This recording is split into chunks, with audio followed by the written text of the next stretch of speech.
Hi hello നമസ്കാരം. എല്ലാവർക്കും ടെല്ല P S സിയിലേക്ക് സ്വാഗതം. ഞാൻ വിപിൻ. ഞാനൊരു പുതിയ കാര്യം നിങ്ങളെ പരിചയപ്പെടുത്താനാണ് ഇപ്പോൾ ഈ വീഡിയോയിലേക്ക് വന്നിരിക്കുന്നത്. അതായത് നമ്മുടെ ടെല്ല P S C MEM series start ചെയ്തിട്ടുണ്ട്. MEM series means Malayalam, English, maths എന്നുള്ള രീതിയിൽ നമ്മുടെ 3 ടോപ്പിക്കുകളെ മാത്രം ആധാരമാക്കിക്കൊണ്ടുള്ള ക്ലാസ്സസും അതിനൊപ്പം നമ്മുടെ ടെല്ലയുടെ ഒരു കോഴ്സും വരുന്നുണ്ട്. അപ്പൊ അതിനെക്കുറിച്ചാണ് നമ്മൾ ചെയ്യുന്നത് ഇവിടെ ആദ്യം പറയുന്നത്. നമ്മുടെ കോഴ്സിന്റെ പ്രത്യേകത എന്തായാലും നിങ്ങൾ അറിഞ്ഞിട്ടുണ്ടാവും. ആ കോഴ്സിനെ കുറിച്ച് ഡീറ്റെയിൽ ആയിട്ടുള്ള വീഡിയോസും അതിന്റെ വെബിനാറും ഒക്കെ നിങ്ങൾക്ക് കിട്ടിക്കഴിഞ്ഞിട്ടുണ്ടാവും. അതിനകത്ത് നമ്മൾ 3 ഏരിയ ആണ് ഫോക്കസ് ചെയ്യുന്നത്. ഈ പറഞ്ഞ മാത്സ്, മലയാളം, ഇംഗ്ലീഷ് മാത്രമായിട്ടാണ് ഫോക്കസ് ചെയ്യുന്നത്. നമ്മുടെ പരീക്ഷകൾ വെച്ച് നോക്കുമ്പോൾ ഇപ്പൊ പ്രിലിംസ് പരീക്ഷകൾ, ഏത് ലെവലിലുള്ള പ്രിലിംസ് പരീക്ഷ നോക്കിയാലും അതിനകത്ത് 50 മാർക്കാണ് ഈ 3 ഏരിയയിൽ നിന്ന് നിങ്ങൾക്ക് കിട്ടുന്നത്. അതുപോലെ മെയിൻസിലേക്ക് വരുമ്പോൾ നമുക്ക് അത് 30 to 40 എന്നുള്ള രീതിയിലേക്ക് മാർക്ക് കിട്ടുന്നുണ്ട്. അപ്പൊ ഈ ഒരു 3 ഏരിയ മാത്രം പഠിച്ചെടുക്കുന്നവർക്ക് പോലും ഈ ബേസ് ആയിട്ടുള്ള അടിസ്ഥാനപരമായിട്ടുള്ള കുറച്ച് മാർക്ക് ഉറപ്പിച്ചു വെക്കാൻ പറ്റും. പിന്നെ നമുക്ക് എന്ത് ചെയ്യണം, റാങ്ക് നിർണ്ണയിക്കാനായിട്ട് മറ്റേരിയയിലേക്ക് പോയാൽ മതിയാവും. അപ്പൊ കുറച്ച് മാർക്ക് ആദ്യമേ തന്നെ ഉറപ്പിച്ചു വെക്കുന്നത് കൊണ്ടുള്ള ഉപകാരം എന്താണെന്ന് വെച്ചാൽ മുന്നോട്ട് പോകുമ്പോൾ നമുക്ക് നെഗറ്റീവ് കുറയ്ക്കാനായിട്ട് പറ്റും. അപ്പൊ നെഗറ്റീവ് കുറയ്ക്കാനായിട്ട് നമ്മുടെ കയ്യിൽ എന്തെങ്കിലും ഒരു ഇൻവെസ്റ്റ്മെന്റ് വേണ്ടേ? ആ ഇൻവെസ്റ്റ്മെന്റ് എന്നുള്ള രീതിയിലാണ് നമ്മൾ MEM പ്ലാൻ ചെയ്യുന്നത്. അപ്പൊ ഈ 3 ഏരിയ ഉറപ്പിച്ചു വെക്കുക. പ്രിലിംസ്, നമുക്ക് അത്യാവശ്യം പ്രിലിംസ് അടിക്കാനുള്ള പകുതി മാർക്ക്, ഒരു പരീക്ഷയുടെ തന്നെ പകുതി മാർക്ക് ഈ 3 ഏരിയയിൽ നിന്നാണ് വരുന്നത്. അപ്പൊ അതിൽ നമ്മളൊരു 40% ഉറപ്പിച്ചാൽ പോലും ബാക്കിയുള്ള വളരെ കുറഞ്ഞ മാർക്ക് കൊണ്ട് നമുക്ക് പ്രിലിംസ് മാർക്ക് ക്ലിയർ ചെയ്തെടുക്കാൻ പറ്റും. അപ്പൊ ഒരു പ്രിലിംസ് പാസ്സായി കഴിഞ്ഞ് നേരെ മെയിൻസിലേക്ക് ചെല്ലുമ്പോഴും ഈ പഠിച്ച ഇതേ കാര്യം തന്നെ ഇവിടെ ഉപയോഗിക്കാം, മെയിൻസിലേക്ക് ഉപയോഗിക്കാം. ക്വസ്റ്റ്യന്റെ ലെവലിൽ പോലും വ്യത്യാസം ഇല്ലാതെ നമ്മളിപ്പോ ഡിഗ്രി ലെവൽ, 10th ലെവൽ പരീക്ഷകളിൽ ഈ സംഗതികളെല്ലാം കിട്ടുന്നതായിട്ട് കണ്ടിട്ടുണ്ട്. അപ്പൊ അതുകൊണ്ട് തന്നെ ഈ ഒരു ക്ലാസ്സിൽ നമ്മൾ MEM കോഴ്സിൽ അല്ലെങ്കിൽ നമ്മുടെ MEM സീരീസിൽ എങ്ങനെയാണ് നിങ്ങൾ മാത്സ് പഠിക്കുന്നത്, അല്ലെങ്കിൽ നിങ്ങൾക്കായിട്ട് മാത്സ് ക്ലാസ്സുകൾ എങ്ങനെയാണ് വരുന്നത്, ഓരോ ചോദ്യങ്ങളെയും എങ്ങനെ അഭിമുഖീകരിക്കണം, ഓരോ ചോദ്യങ്ങളെയും കുറിച്ച് പഠിക്കുമ്പോൾ നമുക്ക് എന്തൊക്കെ അഡീഷണൽ കാര്യങ്ങൾ അതിലേക്ക് ചേർത്ത് പഠിക്കാം, അത് മറ്റു പരീക്ഷകളിൽ എങ്ങനെ പ്രയോഗിക്കാം, ഇത്തരം കാര്യങ്ങളാണ് നമ്മൾ ഈ ഒരു ഒറ്റ വീഡിയോയിൽ ചെയ്യുന്നത്. അപ്പൊ ഇതിനകത്ത് നമ്മളൊരു 10 ചോദ്യങ്ങൾ ഡിസ്കസ് ചെയ്യുന്നുണ്ട്. 2 പാർട്ടാണ്. നമ്മുടെ മാത്സ് 10 മാർക്കിന്റെയും അതുപോലെ മെന്റൽ എബിലിറ്റി 10 മാർക്കിന്റെയാണ് നമുക്ക് പ്രിലിംസിൽ നിന്ന് കിട്ടുന്നത്. മെയിൻസിലേക്ക് വരുമ്പോൾ 5-5 എന്നുള്ള രീതിയിലാണ്. ഞാനിപ്പോ നിങ്ങൾക്കായിട്ട് തരുന്ന 5-5 ചോദ്യങ്ങൾ വീതമുള്ള മാത്സിന്റെ 5, അതുപോലെ മെന്റൽ എബിലിറ്റി 5 എന്നുള്ള രീതിയിൽ 10 ചോദ്യങ്ങളുടെ ഒരു സെറ്റാണ് നിങ്ങളുടെ മുന്നിലേക്ക് വന്നത്.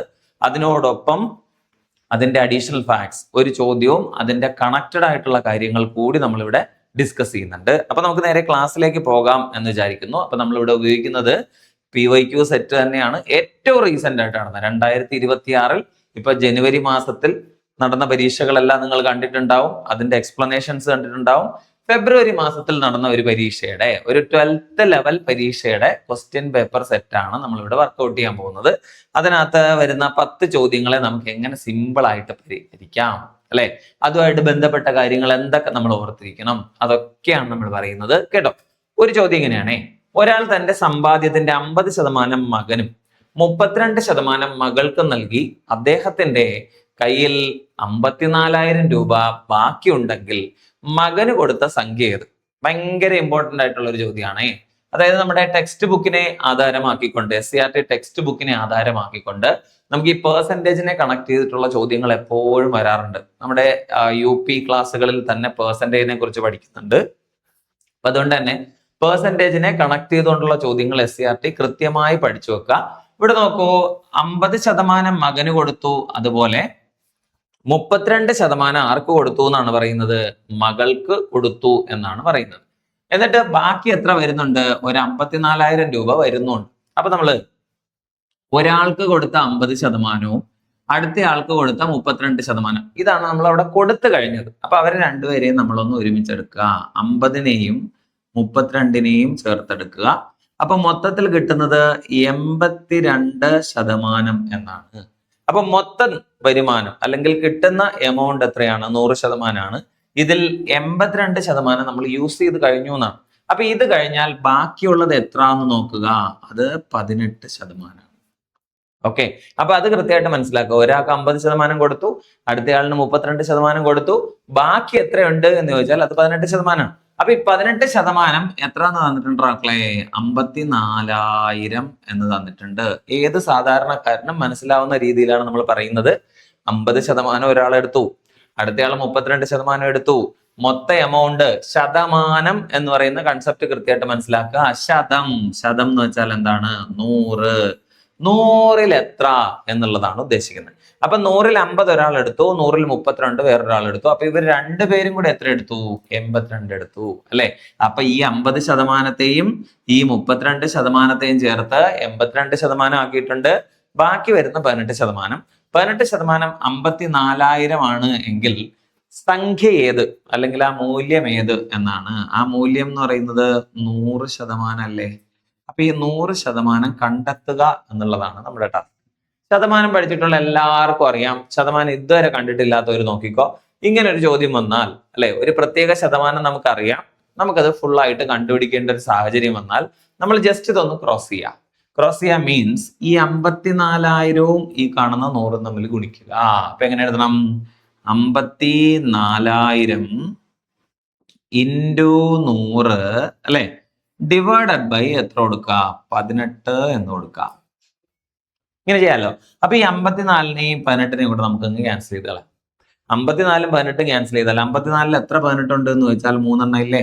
ഉണ്ട്. ഇനി ബാക്കിയുള്ള 0 എല്ലാം നിരത്തി അങ്ങ് എഴുതിയാൽ മാത്രം മതി. അപ്പൊ നമ്മുടെ ഉത്തരം എത്രയായി? 3. എത്ര 0 വന്നു?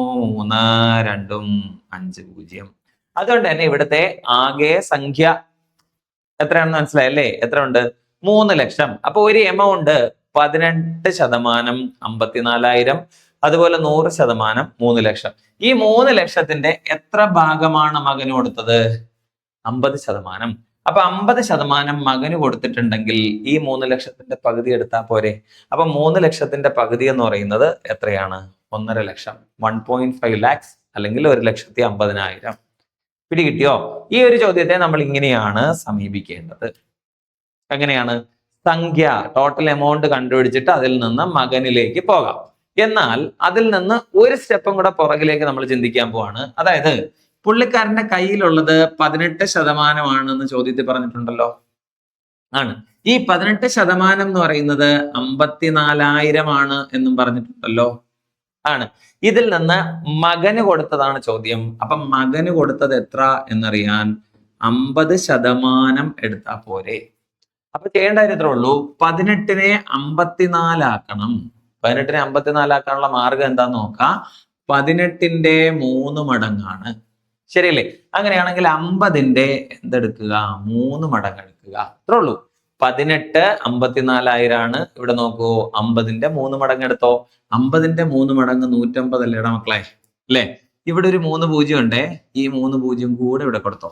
അപ്പൊ നേരിട്ട് ഉത്തരത്തിലെത്തും. ഇങ്ങനെ നമ്മൾ ഓരോ സ്റ്റെപ്പും കുറച്ച് കൊണ്ടുവരിക എന്നുള്ളതാണ്. അപ്പൊ ഒരു ചോദ്യത്തിന്റെ ഉത്തരം കണ്ടെത്താനായിട്ട്, അല്ലെങ്കിൽ ഇപ്പൊ നമ്മൾ ചെയ്ത ചോദ്യത്തിന്റെ ഉത്തരം കണ്ടെത്താനായിട്ട് നമ്മൾ പരമാവധി സ്റ്റെപ്പ് കുറയ്ക്കുക. അതിനനുസരിച്ച് നമുക്ക് സമയം ലാഭിക്കാൻ പറ്റും. ഇതാണ് ഇവിടെ പ്രധാനപ്പെട്ട കാര്യം, അല്ലെ? അപ്പൊ അത് നമ്മൾ എങ്ങനെയാണ് സ്റ്റെപ്പ് കുറയ്ക്കേണ്ടത്?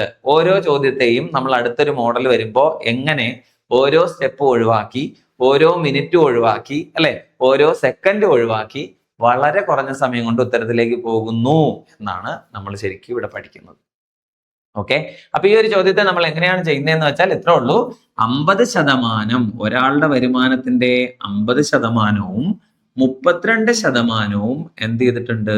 കൊടുത്തിട്ടുണ്ട്. അപ്പൊ മൊത്തം എത്ര കൊടുത്തു? 82% കൊടുത്തിട്ടുണ്ട്, അല്ലെ? അപ്പൊ 100%ത്തിൽ നിന്ന് ആരെ ഒഴിവാക്കി എന്ന് പറയണം? 82%ത്തെ ഒഴിവാക്കി എന്ന് പറയണം. അപ്പൊ കിട്ടുന്നത് 18% അല്ലേ? അത്രേ ഉള്ളൂ. അപ്പൊ ഈ 18% എന്ന് പറയുന്നത് ആരാണ് എന്ന് നമുക്കറിയാമായിരുന്നു. ആരായിരുന്നു? 54,000. ഇവിടെ നിന്ന് നമുക്ക് പോകേണ്ടത് എവിടേക്കാണ്? 50%ത്തിലേക്കാണ്. അപ്പൊ നമ്മൾ എന്ത് ചെയ്യാ? 50% എടുക്കാനായിട്ട് ഇപ്പൊ 18ന്റെ 3 മടങ്ങ് ഇപ്പൊ 54 ആണെങ്കിൽ ഈ 50ന്റെ 3 മടങ്ങ് 150 എന്ന് എടുത്ത ശേഷം അവിടെ ഉള്ളതുപോലെ തന്നെ 3 0 ഇട്ടാൽ മതി. അങ്ങനെ നമ്മൾ എവിടെ എത്തി? ഉത്തരത്തിലേക്ക് എത്തി. ഇതാണ് ഈ ചോദ്യത്തിന്റെ ഉത്തരം. അപ്പൊ 1.5 ലക്ഷം എന്ന ഉത്തരത്തിലേക്ക് എങ്ങനെ എത്തി എന്നാണ് പറഞ്ഞത്. കുഴപ്പമില്ലല്ലോ. അപ്പൊ ഈ ചോദ്യത്തിനകത്ത് അത്ര വലിയ കോംപ്ലിക്കേഷൻ ഇല്ല. അത്യാവശ്യം ബോധത്തോടു കൂടി ചെയ്യുന്ന എല്ലാവർക്കും തന്നെ അതിന്റെ ഉത്തരം കിട്ടുകയും ചെയ്യും. അടുത്തൊരു ചോദ്യം, ഇതെല്ലാവർക്കും സിമ്പിൾ ആയിട്ട് അറിയാവുന്ന ചോദ്യമാണ്. കണ്ടോ, ഒരു ജോലി പൂർത്തിയാക്കാൻ 30 പുരുഷന്മാർക്ക് 24 ദിവസം വേണം. ഓക്കെ, 120 ദിവസം കൊണ്ട് അതേ ജോലി പൂർത്തിയാക്കാൻ എത്ര പുരുഷന്മാർ ആവശ്യമാണ്? അപ്പൊ 2 ഗ്രൂപ്പാണ്. ആദ്യത്തെ ഗ്രൂപ്പിൽ എത്ര പുരുഷന്മാരുണ്ട്? 30 പേര്, അവർക്ക് 24 ദിവസം വേണം. ഇതേ ജോലി 120 ദിവസം കൊണ്ട് പൂർത്തിയാക്കണം. അപ്പൊ ആളുകൾ എത്ര വേണം എന്നുള്ളതാണ്. അപ്പൊ ഇത് ചെയ്യാനായിട്ട് നമ്മളൊരു ഷോർട്ട് കട്ട് മെത്തേഡ് ഉപയോഗിക്കാറുണ്ട്. ഷോർട്ട് കട്ട് മെത്തേഡ് എന്ന് വെച്ചാൽ ഒരു ഇക്വേഷൻ പോലെ M1D1 ഈക്വൽ ടു M2D2 എന്ന് പറഞ്ഞിട്ട് നമ്മൾ എഴുതാറുണ്ട്. ആളുകളുടെ എണ്ണവും ദിവസങ്ങളുടെ എണ്ണവും ഉപയോഗിച്ചുകൊണ്ട്, അല്ലെ? ആദ്യം പറഞ്ഞിരിക്കുന്നത് ആളുകൾ 30 പേർ, എത്ര ദിവസം? 24. അപ്പൊ നമുക്ക് എങ്ങനെ എഴുതാം? 30 × 24 ഈക്വൽ ടു M2 നമുക്കറിയാവോ? ഇല്ല, പക്ഷെ ദിവസങ്ങളുടെ എണ്ണം D2 നമുക്കറിയാം. D2 ആരാ? അത് 120 ആണ്. കണ്ടോ? അപ്പൊ ഇവിടെ നിന്ന് ഈ M2 കണ്ടെത്തുക എന്നുള്ളതാണ് നമ്മുടെ ടാസ്ക്. അപ്പൊ ഈ M2 എങ്ങനെ കണ്ടെത്താം എന്ന് ചോദിച്ചാൽ, ഈ 30 × 24 എന്ന് പറയുന്ന നമ്പർ ഇല്ലേ ഇവിടെ ഉള്ളത്, ഇതിനെ ഇവിടെ ഉള്ള ഈ 120 കൊണ്ട് എന്ത് ചെയ്താൽ മതി? ഡിവൈഡ് ചെയ്താൽ മതി. ഓക്കെ അല്ലേ? അപ്പൊ ഇത് വേണമെങ്കിൽ, ഇവരെ വേണമെങ്കിൽ ആദ്യമേ ഗുണിച്ചെഴുതാം, എന്നിട്ട് 120 കൊണ്ട് ഹരിക്കാം. അല്ലെങ്കിൽ ഇവിടെ നിന്ന് ഇങ്ങനെ കട്ട് ചെയ്യാം. 30, 120. 120 എത്ര 30 ഉണ്ട്? 4 എണ്ണമുണ്ട്. അപ്പൊ നമ്മുടെ ഉത്തരം 24/4 എന്നല്ലേ? 24 എത്ര 4 ഉണ്ട് എന്ന് ചോദിച്ചാൽ 6 എന്ന് പറഞ്ഞൂടെ? അതുകൊണ്ട് എത്ര പുരുഷന്മാരെ ഇവിടെ ആവശ്യമുണ്ട് എന്ന് ചോദിച്ചാൽ 6 പുരുഷന്മാർ. കണ്ടോ? അപ്പൊ ഒരു ജോലി പൂർത്തിയാക്കാൻ 30 പുരുഷന്മാരുണ്ട്. അവർക്ക് എത്ര ദിവസം വേണം? 24 ദിവസം വേണം. 120 ദിവസം കൊണ്ട് ഇതേ ജോലി പൂർത്തിയാക്കാൻ എത്ര പുരുഷന്മാരെ ആവശ്യമുണ്ട് എന്നാണ്. അപ്പൊ ഇതിപ്പോ ഞാനൊരു ഫോർമുല എഴുതി ചെയ്തതാണ്. പലരും ഈ ഫോർമുല ഒന്നും ചെയ്യാറില്ല, എന്റെ ആവശ്യം വരാറില്ല. കാരണം എന്താ? തന്നിരിക്കുന്ന ഡാറ്റ ഉപയോഗിച്ചുകൊണ്ട് തന്നെ ബോധമുള്ള ഒരാൾക്ക് ഇത് തീരുമാനിക്കാവുന്നേ ഉള്ളൂ. 30 പേര് ജോലി ചെയ്യുന്നുണ്ട്. ഓക്കെ ആണേ? എത്ര പേര് ജോലി ചെയ്യുന്നുണ്ട്?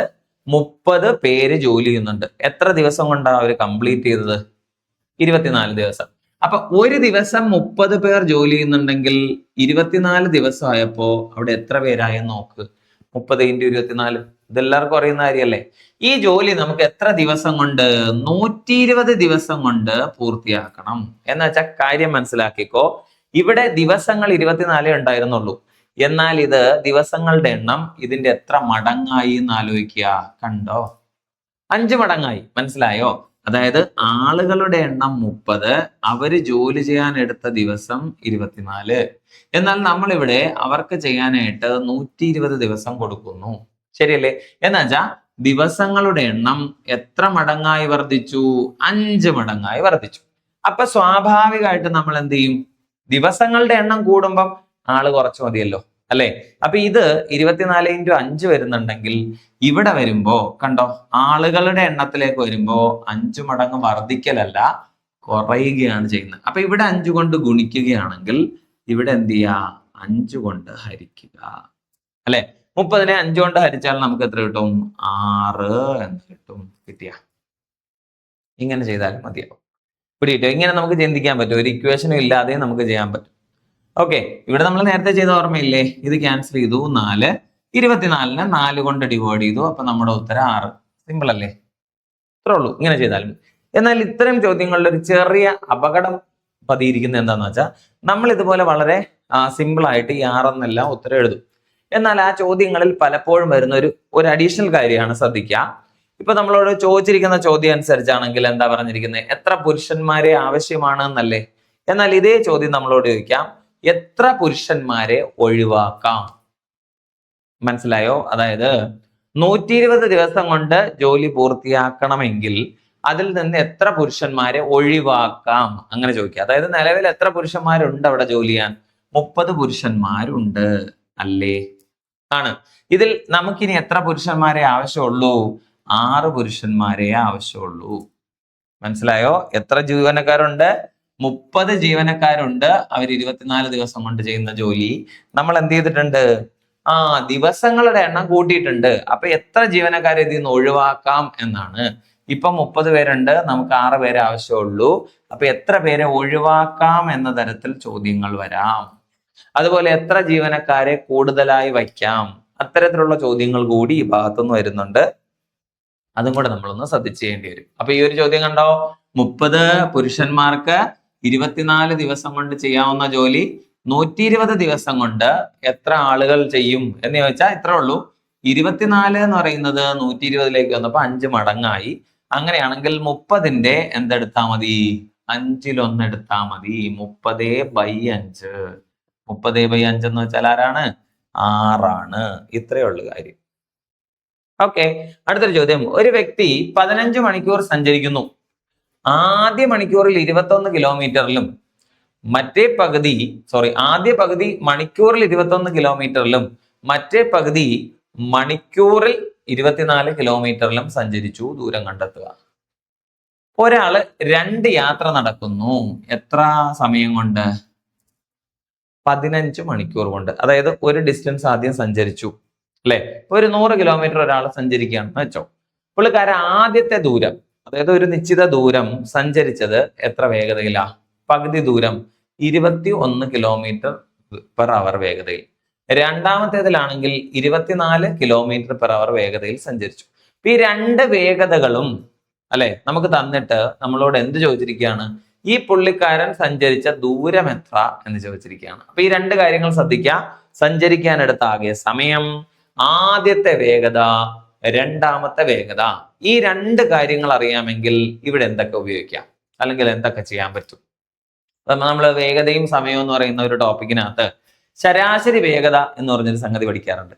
അതായത് തുല്യ ദൂരങ്ങൾ നിശ്ചിത സമയം കൊണ്ട്, അത് സമയത്തിന്റെ കാര്യം വിട്ടേക്കൂ, തുല്യ ദൂരം കൊണ്ട് 2 തുല്യ ദൂരങ്ങളുടെ സഞ്ചാരം 2 വ്യത്യസ്ത വേഗതകളിൽ, A, B എന്നിങ്ങനെ 2 വ്യത്യസ്ത വേഗതകളിലാണെങ്കിൽ അവിടുത്തെ ശരാശരി വേഗത അഥവാ ആവറേജ് സ്പീഡ് അല്ലെ, ശരാശരി വേഗത അഥവാ ആവറേജ് സ്പീഡ് എന്ന് പറഞ്ഞൊരു സാധനമുണ്ട്. അപ്പൊ ഇതെങ്ങനെ കണ്ടെത്താം എന്ന് ചോദിച്ചാൽ ഈ 2 വേഗതകൾ പകുതി പകുതിയാണ്. അപ്പൊ അതുകൊണ്ട് തന്നെ സ്വാഭാവികമായിട്ട് നമ്മൾ പെട്ടെന്ന് ഇത് തമ്മിൽ കൂട്ടിയിട്ട് പകുതി എടുത്താൽ പോരെ എന്ന് ചിന്തിച്ചാൽ പണിവാളും. 2 തുല്യ ദൂരങ്ങൾ 2 വ്യത്യസ്ത വേഗതകളിൽ A, B എന്നിങ്ങനെ 2 വ്യത്യസ്ത വേഗതകളിൽ സഞ്ചരിച്ചാൽ അവിടുത്തെ ശരാശരി വേഗത കണ്ടുപിടിക്കാൻ നമ്മൾ ഉപയോഗിക്കുന്ന ഇക്വേഷൻ 2AB/A+B എന്ന തരത്തിലാണ്. 2AB/A+B. അപ്പൊ എയും ബിയും ആരാന്നറിയോ? 21ഉം 24ഉം. അപ്പൊ എങ്ങനെ എഴുതും? 2 അല്ലെ 21 × 24 ഡിവൈഡഡ് ബൈ 21 + 24. അപ്പൊ എത്ര കിട്ടുന്നുണ്ട്? 45 എന്ന് കിട്ടുന്നുണ്ട്. നമുക്ക് പല രീതിയിൽ സിംപ്ലിഫൈ ചെയ്യാം. അപ്പൊ തൽക്കാലം എന്താണ് ശരാശരി വേഗത എന്ന് ഓർത്തിരിക്കുക. അപ്പൊ ആ ഒരു യാത്രയുടെ മൊത്തം യാത്രയുടെ വേഗതയെ കുറിച്ചാണ്. പകുതി വേഗത അല്ലെ, പകുതി ദൂരത്തിന്റെ വേഗത 21, ബാക്കി പകുതിയുടെ 24. അപ്പൊ ഇത് രണ്ടും കൂടെ ചേർത്തിട്ടാണ് നമ്മൾ ശരാശരി വേഗത കണ്ടുപിടിക്കുന്നത്. ശരാശരി വേഗത എന്ന് പറയുന്നത് 2AB/A+B ഉപയോഗിച്ച് 2 × 21 × 24 ഡിവൈഡഡ് ബൈ 45 എന്ന് ചെയ്തു. ഓക്കെ, ഇതിനകത്ത് നിങ്ങൾ സിംപ്ലിഫൈ ചെയ്യാനൊന്നും നിൽക്കണ്ട, കുറച്ച് ടാസ്ക് ആണ്, ചെയ്താലും പ്രശ്നമൊന്നുമില്ല. എന്നാൽ ഈ ഒരു നമ്പേഴ്സിനെ അല്ലെങ്കിൽ ഈ കാണുന്ന ശരാശരി വേഗതയെ നമുക്ക് എന്ത് ചെയ്യാം? ദൂരത്തിലേക്ക് മാറ്റണ്ടേ? സഞ്ചരിച്ച ദൂരം അല്ലെ, ആകെ സഞ്ചരിക്കാൻ എടുത്ത സമയം എന്താണ്? 15 മണിക്കൂറാണ്. അതുകൊണ്ട് തന്നെ നിങ്ങൾ ആലോചിക്കുക, ഇവിടെ മക്കളെ വേഗതയും സമയവും അറിയാമെങ്കിൽ ഡിസ്റ്റൻസ് കണ്ടുപിടിക്കാൻ സ്പീഡ് ഇൻറ്റു ടൈം എന്ന് എഴുതിയാൽ പോരെ. ദൂരം കണ്ടുപിടിക്കാനായിട്ട് വേഗതയെ സമയം കൊണ്ട് ഗുണിച്ചാ പോരെ അല്ലെ. അപ്പൊ ഇവിടുത്തെ വേഗത എന്ന് പറയുന്നത് ആരാ? 2 × 21 × 24 ഡിവൈഡഡ് ബൈ 45 എന്നല്ലേ ആണ്. ഇവിടുത്തെ സമയം എത്ര എന്ന് തന്നിട്ടുണ്ട്? 15 എന്ന് തന്നിട്ടുമുണ്ട്. ഓക്കെ ആണോ? ഈ 15നെയും ഈ 45നെയും ക്യാൻസൽ ചെയ്യാം. 15 45 കൂടെ ക്യാൻസൽ ചെയ്താൽ എത്ര കിട്ടുന്നുണ്ട്? 3 എന്ന് കിട്ടുന്നുണ്ട്. ഓക്കെ, ഇനി നമ്മൾ ചെയ്യുന്നത് എന്താണെന്ന് വെച്ചാൽ ഈ കാണുന്ന 45ഉം 15ഉം കൂടെ ക്യാൻസൽ ചെയ്ത് കിട്ടുന്ന 3 ഇല്ലേ, ഈ 3നെ ഈ കാണുന്ന 21ആയിട്ട് ക്യാൻസൽ ചെയ്യാം. 21ഉം 3ഉം തമ്മിൽ ക്യാൻസൽ ചെയ്യട്ടെ. ക്യാൻസൽ ചെയ്യുമ്പോൾ എന്ത് കിട്ടും? 7 എന്ന് കിട്ടും. ഓക്കെ, ഇവരെ തമ്മിൽ ഗുണിച്ചെഴുതിയാൽ ഉത്തരായി അല്ലെ. അപ്പൊ സിമ്പിൾ ആയിട്ട് പറഞ്ഞാൽ എത്ര ഉള്ളൂ? 24നെ നിങ്ങൾക്ക് വേണമെങ്കിൽ 7 കൊണ്ട് ഗുണിക്കാം, അതിനുശേഷം 2 കൊണ്ട് ഗുണിക്കാം, അല്ലെങ്കിൽ 24നെ 2 കൊണ്ട് ഗുണിക്കാം 48, 48നെ 7 കൊണ്ട് ഗുണിക്കാം. എങ്ങനെ ചെയ്താലും കുഴപ്പമില്ല. ഓക്കെ ആണേ. ഇപ്പൊ 24 × 7 ആണ് എടുക്കുന്നത്, എങ്ങനെ കിട്ടും? 20 × 7 140, 4 7 28, അപ്പൊ 168 കിട്ടും. അതിന്റെ ഇരട്ടി എടുത്താൽ മതിയാവും. ഓക്കെ ആണേ. 168ന്റെ ഇരട്ടി വരുമ്പോ എത്ര കിട്ടും? 336, 336 കിലോമീറ്റേഴ്സ് എന്നാണ്. കണ്ടോ? പിടികിട്ടിയോ? അപ്പൊ ശരിക്കും പറഞ്ഞാൽ ഇങ്ങനെ ഒരു ചോദ്യം കിട്ടുമ്പോ ഇതിൽ വേഗത കണ്ടെത്തണോ, ദൂരം കണ്ടെത്തണോ, നേരിട്ട് എങ്ങനെ ചെയ്യാം എന്നൊക്കെ നമുക്ക് ആലോചിച്ച് ടെൻഷൻ വരൂലേ? അപ്പൊ അതുകൊണ്ട് തന്നെ നമ്മൾ ഇതിനു വേണ്ടി ഇത്തരം ചോദ്യങ്ങളെ സോൾവ് ചെയ്യാനായിട്ട് ഉപയോഗിക്കുന്ന ഒരു പരിപാടി എന്താണ് നമ്മൾ അവിടെ ഉപയോഗിക്കാൻ പോകുന്നത് എന്ന് പറയാം. അതായത് ഒരു സ്ഥലത്ത് നിന്ന് മറ്റൊരു സ്ഥലത്തേക്ക്, ഒരു പ്രത്യേക സ്ഥലത്ത് നിന്ന് നമ്മൾ മറ്റൊരു സ്ഥലത്തേക്ക് പോവുകയാണ്. മീൻസ് എ എന്ന സ്ഥലത്ത് നിന്ന് ബി എന്ന സ്ഥലത്തേക്ക് പോവാണ്. ഇതിന്റെ പകുതി ദൂരം സഞ്ചരിക്കാൻ നമ്മൾ ഉപയോഗിച്ച വേഗത എയും ബാക്കി പകുതി ദൂരം സഞ്ചരിക്കാൻ ഉപയോഗിച്ച വേഗത ബിയും ആണെങ്കിൽ നമ്മൾ ഇത് കണ്ടെത്താനായിട്ട്, ഇതിന്റെ എന്ത് കണ്ടെത്താനായിട്ട്? ശരാശരി വേഗത കണ്ടെത്താനായിട്ട് നമ്മൾ ഉപയോഗിക്കുന്ന ഇക്വേഷൻ ഓർത്തോണം. എന്തായിരുന്നു? 2ab / a + b. ഓക്കെ.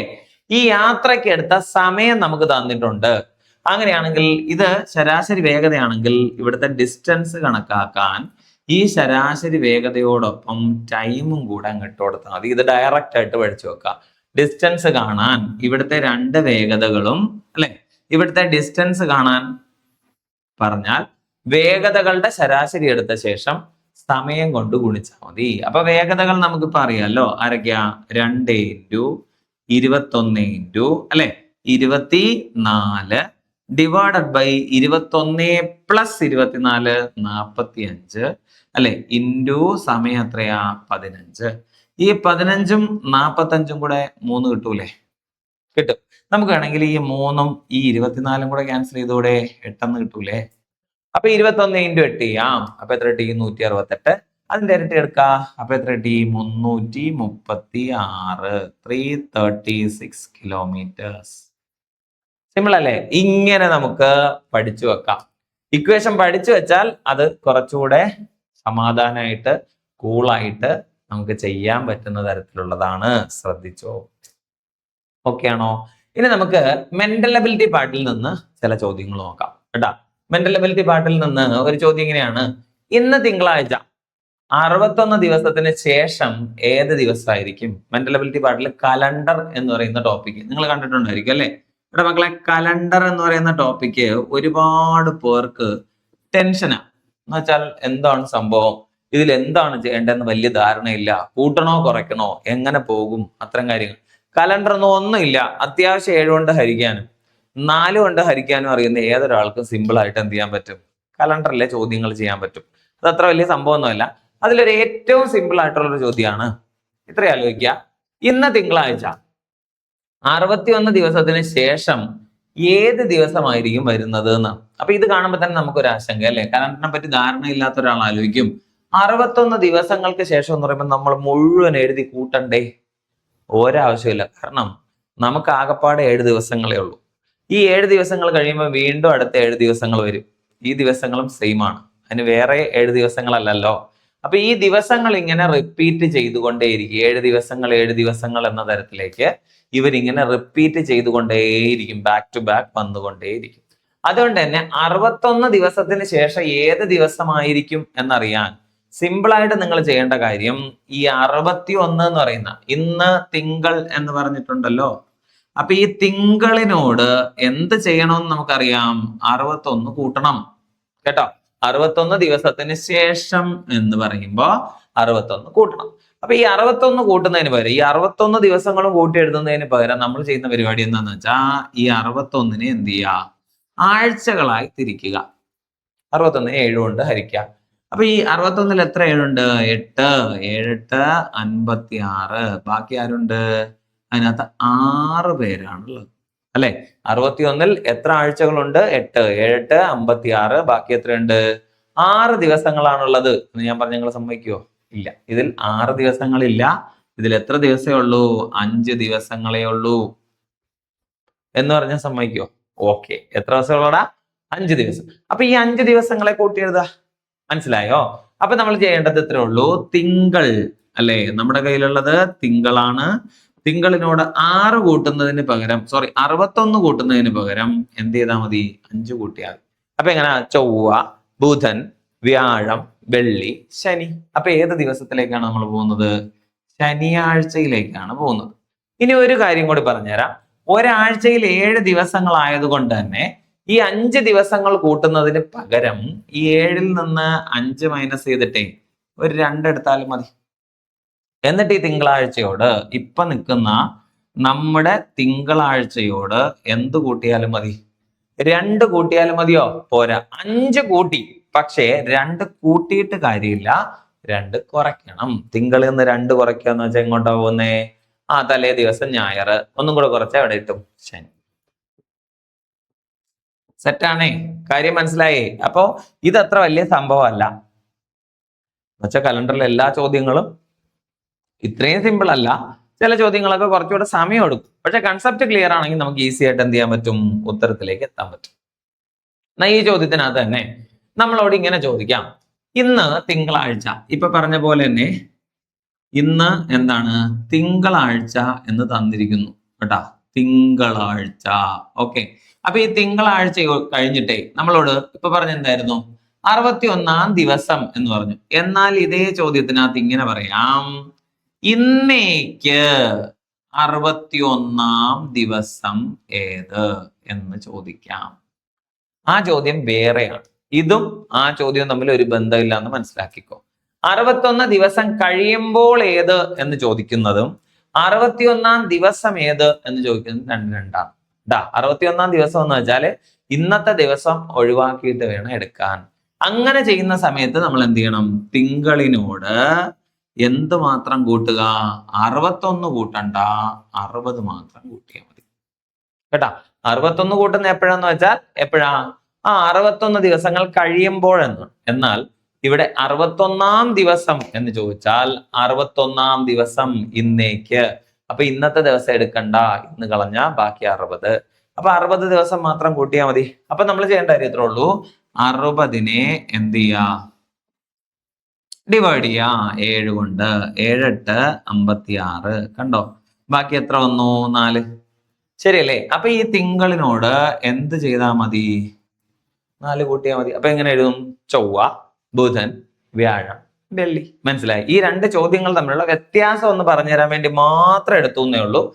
ചെറിയ ചെറിയ വ്യത്യാസത്തിൽ ഒരു കുഞ്ഞു വേർഡ് മാറുമ്പോൾ തന്നെ ചോദ്യത്തിന്റെ സ്വഭാവം മാറും അല്ലെ? ആ വ്യത്യാസം എന്താന്ന് കൃത്യമായി മനസ്സിലാക്കി പഠിക്കുക അല്ലെ? ഈ ഒരു ചോദ്യം ചെയ്യുന്ന പോലെ തന്നെ ആ ചോദ്യം കാണുമ്പോൾ തോന്നും, എന്നാൽ ഒരു ചെറിയ വ്യത്യാസം അല്ലെ? ഒരു സിംഗിൾ വേർഡ് മാറുമ്പോൾ തന്നെ ചോദ്യത്തിന്റെ പൂർണ്ണമായ അർത്ഥം മാറിയിട്ടുണ്ട്. അപ്പൊ അത് മനസ്സിലാക്കുക. 61 ദിവസം എന്ന് ചോദിച്ചാലും 61 ദിവസത്തിന് ശേഷം എന്ന് ചോദിച്ചാലും രണ്ടും രണ്ടാണ് മീനിങ് എന്നോർത്തിരിക്കുക. ഓക്കെ, അടുത്തൊരു ചോദ്യം. കുട്ടികളുടെ ഒരു നിരയിൽ ഇടതുവശത്ത് നിന്നുള്ള എയുടെ സ്ഥാനം 27-മതും വലതുവശത്ത് നിന്നുള്ള എയുടെ സ്ഥാനം 34-മാണ്. ഓക്കെ, എങ്കിൽ നിരയിലെ ആകെ കുട്ടികളുടെ എണ്ണം എത്രയെന്ന് ചോദിക്കുകയാണ്. അപ്പൊ ഒരു നിരയിൽ എന്ത് സംഭവിച്ചിട്ടുണ്ട്? ഇടതുവശത്ത് നിന്നുള്ള എയുടെ സ്ഥാനം 27-മതും വലതുവശത്ത് നിന്നുള്ള എയുടെ സ്ഥാനം എന്താണ്? 34-മത്. അപ്പൊ നമുക്കൊരു വരിയുണ്ടേ, കുട്ടികളുടെ ഒരു വരി. ഇതിനകത്തെല്ലാം കുട്ടികൾ ഇങ്ങനെ നിരന്ന് നിൽക്കുകയാണ്. അനേകം കുട്ടികളുണ്ട്. എത്ര കുട്ടികളാണെന്ന് നമുക്കറിയില്ല. ഓക്കെ, അപ്പൊ ഇവരുടെ വരി എടുത്ത് നോക്കുമ്പോഴേ ഇടതുവശത്ത് നിന്ന് എയുടെ സ്ഥാനം 27-മതാണ്, വലതുവശത്ത് എയുടെ സ്ഥാനം 34. അപ്പൊ ഇതിനിടയിൽ എവിടെയോ ഉള്ള ഒരാളാണ് ആര്? എ. കണ്ടോ? അപ്പൊ ഇവൻ ലെഫ്റ്റിൽ നിന്ന് ഇങ്ങനെ നോക്കുക, റൈറ്റിൽ നിന്ന് ഇങ്ങനെ നോക്കുക. അപ്പൊ ലെഫ്റ്റിൽ നിന്ന് നോക്കുമ്പോ ഇടതുവശത്ത് നിന്ന് ഇവന്റെ സ്ഥാനം നോക്കുമ്പോ ഇത് 27-ആണ് അല്ലെ? വലത് വശത്ത് നിന്ന് നമ്മൾ ഈ ഒരു നമ്പർ അല്ലെങ്കിൽ എ എന്ന് പറയുന്ന ആളിനെ നോക്കുമ്പോ അത് 34-ആണെന്നും മനസ്സിലാക്കുക. അപ്പൊ എ എന്നത് ആരാണ്? ഈ രണ്ട് എൻഡിൽ നിന്ന്, ലെഫ്റ്റ് എൻഡിൽ നിന്ന് 27-മതും റൈറ്റ് എൻഡിൽ നിന്ന് 34-മതുമാണ്. അങ്ങനെയാണെങ്കിൽ ഈ വരിയിലുള്ള ആകെ ആളുകളുടെ എണ്ണം എത്ര എന്ന് നോക്കുക. അപ്പൊ എന്ത് ചെയ്യണം? നമ്മൾ ചെയ്യേണ്ട കാര്യം ഇത്രേ ഉള്ളൂ. 34-ഉം 27-ഉം തമ്മിൽ കൂട്ടുക. 34ഉം 27ഉം തമ്മിൽ കൂട്ടുക അല്ലെ. കൂട്ടുമ്പോ എന്ത് കിട്ടുന്നുണ്ട്? 61 എന്ന് കിട്ടുന്നുണ്ട്. അതിനുശേഷം ഇതിൽ നിന്ന് 1 കുറയ്ക്കുക. മനസ്സിലാക്കിക്കോണേ, ഇതിൽ നിന്ന് 1 കുറയ്ക്കുക. എത്ര ഇട്ടു മക്കളെ? 60. ഇതാണ് ആളുകളുടെ എണ്ണം. ഇത്തരത്തിൽ വരിയും നിരയും സ്ഥാനനിർണയം എന്നൊക്കെ പറഞ്ഞിട്ട് നമുക്ക് ടോപ്പിക് ഉണ്ട് കേട്ടോ. അപ്പൊ ആ ടോപ്പിക്കിനകത്തുള്ള ചോദ്യങ്ങൾ ചെയ്യുമ്പോൾ ശ്രദ്ധിക്കേണ്ടതാണ്, ഒരാളിന്റെ തന്നെ ലെഫ്റ്റിൽ നിന്നും റൈറ്റിൽ നിന്നും ഉള്ള നമ്പർ അറിയാമെങ്കിൽ അവിടുത്തെ ടോട്ടൽ നമ്പർ കണ്ടുപിടിക്കാൻ എന്ത് ചെയ്യുക? ഇവരെ തമ്മിൽ 1 കൂട്ടുക, അതിൽ നിന്ന് 1 കുറയ്ക്കുക. 1 കുറയ്ക്കുന്നതിന്റെ കാര്യം എന്താന്ന് പറഞ്ഞുതരാം. ഒരു വരിയിൽ ഇപ്പോ 5 പേരുണ്ടെന്ന് വെച്ചോ, ABCDE. ഓക്കെ, ഇതിൽ സി എന്ന് പറയുന്ന ആള് ശ്രദ്ധിച്ചോണേ. സി എന്ന് പറയുന്ന ആളിന്റെ പ്രത്യേകത എന്താ അറിയോ? ഇവൻ ലെഫ്റ്റിൽ നിന്ന് എടുത്താലും 3 ആണ്, റൈറ്റിൽ നിന്ന് എടുത്താലും 3ാമത്തെ ആളാണ് സി എന്ന് പറയുന്ന ആൾ. അങ്ങനെയാണെങ്കിൽ ഈ വരിയിൽ ആകെ എത്ര പേർ എന്നാണ് ചോദ്യം. ഇവിടെ ആകെപ്പാടെ 5 പേരേ ഉള്ളൂ, അത് നമുക്കറിയാം. അപ്പൊ ഇതിനകത്ത് ലെഫ്റ്റിൽ നിന്നും 3, റൈറ്റിൽ നിന്നും 3 ആണെങ്കിൽ എന്ത് ചെയ്യാ? നമ്മൾ 3ഉം 3ഉം കൂടെ ആദ്യം കൂട്ടുക. എത്ര കിട്ടും? 6. ഈ 6ൽ നിന്ന് ആരെ മൈനസ് ചെയ്യാ? 1നെ മൈനസ് ചെയ്യാ. 6 നിന്ന് 1 പോയാൽ 5 അല്ലേ? ഇത്രേ ഉള്ളൂ കാര്യം മനസ്സിലായിട്ടുണ്ട് എന്ന് വിചാരിക്കുന്നു. അപ്പൊ ലെഫ്റ്റ് എൻഡ്, റൈറ്റ് എൻഡ് അല്ലെ, ലെഫ്റ്റ് എൻഡിൽ നിന്ന് എത്രാമത്, റൈറ്റ് എൻഡിൽ നിന്ന് എത്രാമത്, അങ്ങനെ ചോദിച്ചിട്ട് ടോട്ടൽ നമ്പർ ചോദിച്ചാൽ മനസ്സിലാക്കിക്കോ, ഒരു വരിയിലെ ലെഫ്റ്റിൽ നിന്നുള്ള നമ്പർ എല്ലെന്നും ഒരേ ആളിന്റെ തന്നെ റൈറ്റിൽ നിന്നുള്ള നമ്പർ 6 എന്ന് എടുക്കുകയാണെങ്കിൽ ടോട്ടൽ നമ്പർ കണ്ടുപിടിക്കാൻ എന്ത് ചെയ്യാ? ലെഫ്റ്റ് റൈറ്റ് തമ്മിൽ കൂട്ടിയ ശേഷം 1 കുറച്ചാൽ മതി. ഓർത്തോണം, പിടിയിട്ടോ. പിന്നെ മറ്റൊരു സംഭവം എന്താന്ന് വെച്ചാൽ ഈ ടോട്ടൽ നമ്പർ തരുവേടാ, ആകെ ആളുകൾ എത്രാന്ന് തരുവേ, എന്നിട്ട് ഒരാളുടെ റൈറ്റ് എൻഡിൽ നിന്നുള്ള പൊസിഷൻ തരുവേ, എന്നിട്ട് പുള്ളിക്കാരന്റെ ലെഫ്റ്റ് എൻഡിൽ നിന്നുള്ള പൊസിഷൻ ചോദിക്കാം. ഇവിടെ നമ്മൾ എന്താ ചെയ്തേ? Left end right end number കൂട്ടിയ ശേഷം 1 കുറച്ചില്ലേ?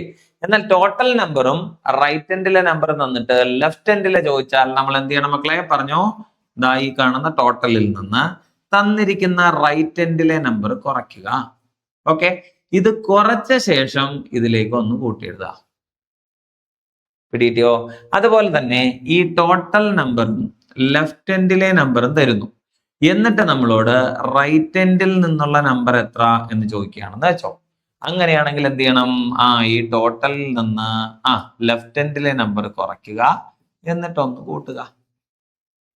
ഇങ്ങനെ കണക്ട് ചെയ്ത് പഠിക്കാൻ പറ്റുന്ന കുറേ ചോദ്യങ്ങളുണ്ട് കേട്ടോ. മെന്റൽ എബിലിറ്റി പാർട്ടിലെ സ്ഥാനനിർണ്ണയമായിട്ട് ബന്ധപ്പെട്ട് അത് നമ്മളെ ടോപ്പിക്ക് പഠിക്കുന്ന സമയത്ത് കൃത്യമായ ഓരോ മോഡലും എഴുതി തന്നെ പഠിക്കും.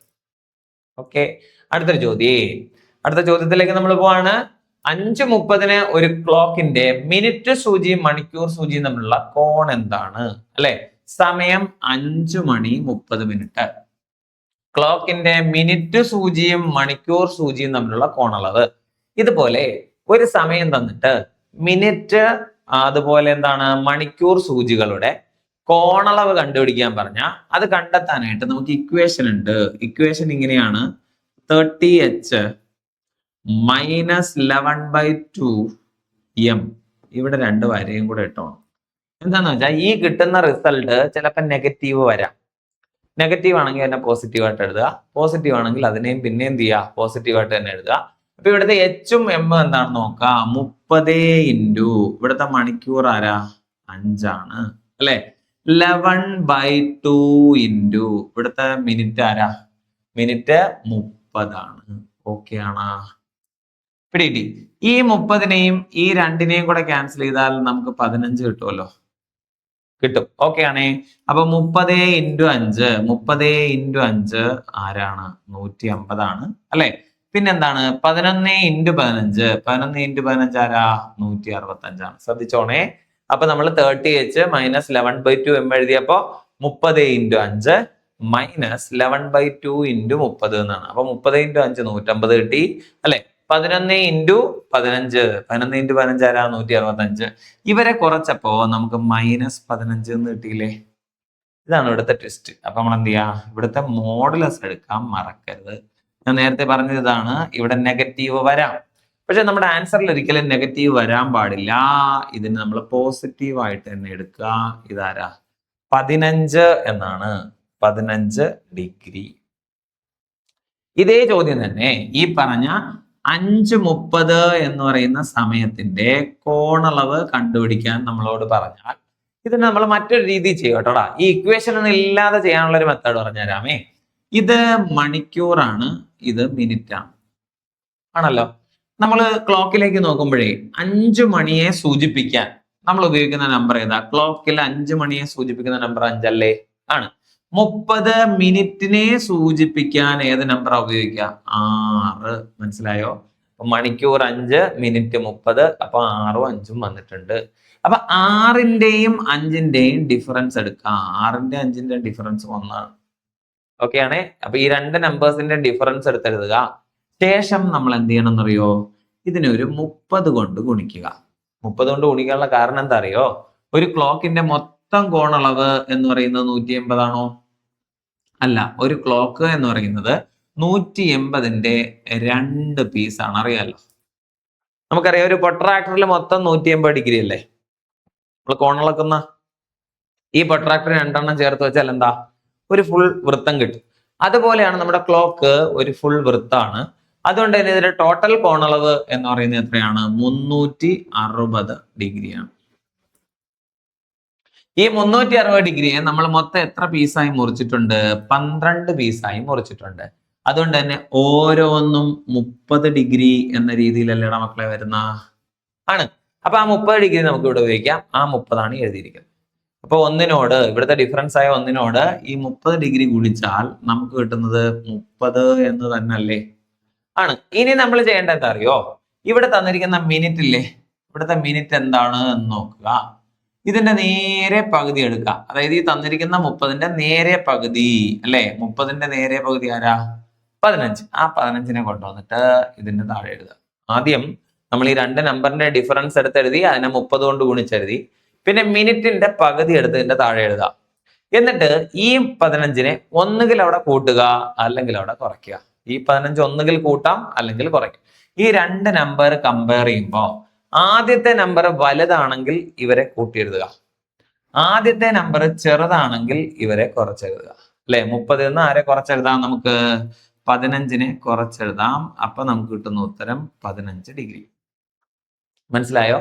5 30, 5 വന്നു 6 വന്നു, ഡിഫറൻസ് ഒന്നാണല്ലോ. 1 × 30 30. ഇനി വേണ്ടത് മിനിറ്റിന്റെ പകുതി എടുക്കാം. മിനിറ്റിന്റെ പകുതി ആരാ? അതെ, 30ന്റെ പകുതി 15. ഇതൊന്ന് മൈനസ് ചെയ്തോളൂ, 15 കിട്ടൂലേ? മൈനസ് ചെയ്യാനുള്ള കാരണം ഇവിടുത്തെ ആദ്യത്തെ നമ്പർ എന്തായോണ്ടാണ്? ചെറുതായോണ്ടാണ്. ആദ്യത്തെ നമ്പർ വലുതാണെങ്കിൽ നമുക്ക് എന്ത് ചെയ്യാം? കൂട്ടി എഴുതാട്ടാ. ഓക്കെ ആണേ. അപ്പൊ 5 30 വന്നത് ഓർക്കുന്നുണ്ടേ? കുഴപ്പമില്ലല്ലോ. ചില ക്വസ്റ്റ്യൻസിനൊന്നും ഇത്രയൊന്നും ബുദ്ധിമുട്ടൊന്നും ഇല്ല കേട്ടാ. ചില ക്വസ്റ്റ്യൻസ് ഭയങ്കര സിമ്പിൾ ആയിട്ട് ചെയ്യാം. ഫോർ എക്സാമ്പിള് നമുക്ക് തരുന്ന ഒരു സമയം ഒരു 2:10 എന്ന് വിചാരിക്കും. ഓക്കെ. അതുപോലെ വേറൊരു സമയം 4:20 എന്ന് വിചാരിക്കും. ഓക്കെ. വേറൊരു സമയം 6:30 എന്ന് വിചാരിക്കും. ഈ സമയങ്ങളെല്ലാം തന്നെ ഇവരൊക്കെ ഒന്ന് ശ്രദ്ധിച്ചാൽ അറിയാടാ മക്കളെ, ഈ 2നെ 5 കൊണ്ട് ഗുണിച്ചാലല്ലേ ഇവിടുത്തെ മിനിറ്റ് കിട്ടുന്നത്. ഈ 4നെ 5 കൊണ്ട് ഗുണിച്ചാലല്ലേ ഇവിടുത്തെ മിനിറ്റ് കിട്ടുന്നേ. ഈ 6നെ 5 കൊണ്ട് ഗുണിച്ചാലല്ലേ ഇങ്ങനെ. ഈ രീതിയിൽ വരുന്ന സമയങ്ങൾ ഇപ്പൊ നമ്മൾ എഴുതിയ 5:30 ഈ ടൈപ്പിലുള്ളതല്ല. ഈ ടൈപ്പിൽ വരുന്നവരാണെങ്കിൽ ഇത്രയൊന്നും നമുക്ക് ബുദ്ധിമുട്ടില്ല കേട്ടോ. ഇപ്പൊ 2:10ന്റെ കോണളവ് കണ്ടുപിടിക്കാൻ പറഞ്ഞാൽ നിങ്ങൾ ഈ 10ന്റെ പകുതി എടുത്ത് 5 എന്ന് എഴുതിയാൽ മതി. ഇപ്പൊ 4:20 ചോദിക്കുന്നതെങ്കിൽ 20ന്റെ പകുതിയായ 10 എടുത്ത് എഴുതിയാൽ മതി. ഓക്കെ. അതുപോലെ 6:30 ചോദിക്കുന്നതെങ്കിൽ ഇവിടെ എത്രയാണെന്ന് എഴുതിയാൽ മതി? 15. ക്ലിയർ ആണോ? അപ്പൊ ഇവിടുത്തെ കോണളവ് കണ്ടുപിടിക്കാൻ എന്ത് ചെയ്താൽ മതി? മിനിറ്റ് എന്താണോ അതിന്റെ പകുതി എടുത്ത് എഴുതിയാൽ മതിയോ. 2:10 ആണെങ്കിൽ എത്ര വരും? 5 വരും അല്ലെ?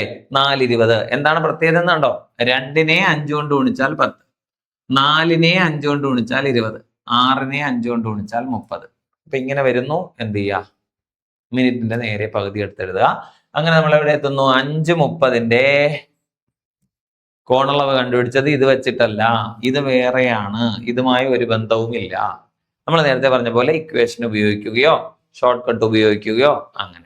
പിന്നെ നമ്മുടെ മെന്റൽ എബിലിറ്റി പാർട്ടിൽ വരുന്ന സ്ഥിരം ഒരു ഏരിയ ആണ് ശ്രേണി, സംഖ്യകളുടെ ശ്രേണി. പല രീതിയിലുള്ള ശ്രേണികൾ വരാറുണ്ട്. ചിലപ്പോൾ ശ്രേണി ഫില്ല് ചെയ്യാൻ പറയും, ശ്രേണിയിലെ അവസാനത്തെ സംഖ്യ ഏതാണെന്ന് കണ്ടെത്താൻ പറയും. പിന്നെ ഇതിനകത്ത് തന്നെ എന്താണ് മിസ്സിംഗ് ടേംസ് കണ്ടെത്താൻ പറയും. പിന്നെ അതുപോലെ തന്നെ തെറ്റായിട്ടുള്ള പദം ഏതാണെന്ന് കണ്ടെത്താൻ പറയാം. അങ്ങനെ ഒരുപാട് കാര്യങ്ങൾ ശ്രേണിയായിട്ട് ബന്ധപ്പെട്ട് നമ്മളോട് ചോദിക്കാറുണ്ട്. അതിലൊരു മാതൃകയിലുള്ള ചോദ്യമാണ് കണ്ടോ. ഇതിൽ 2 സംഖ്യകൾ മിസ്സിംഗ് ആണ്. ആരൊക്കെയാണ് കണ്ടെത്താം? 4 9 ഡാഷ് 49 121 169 ഡാഷ് അല്ലെ.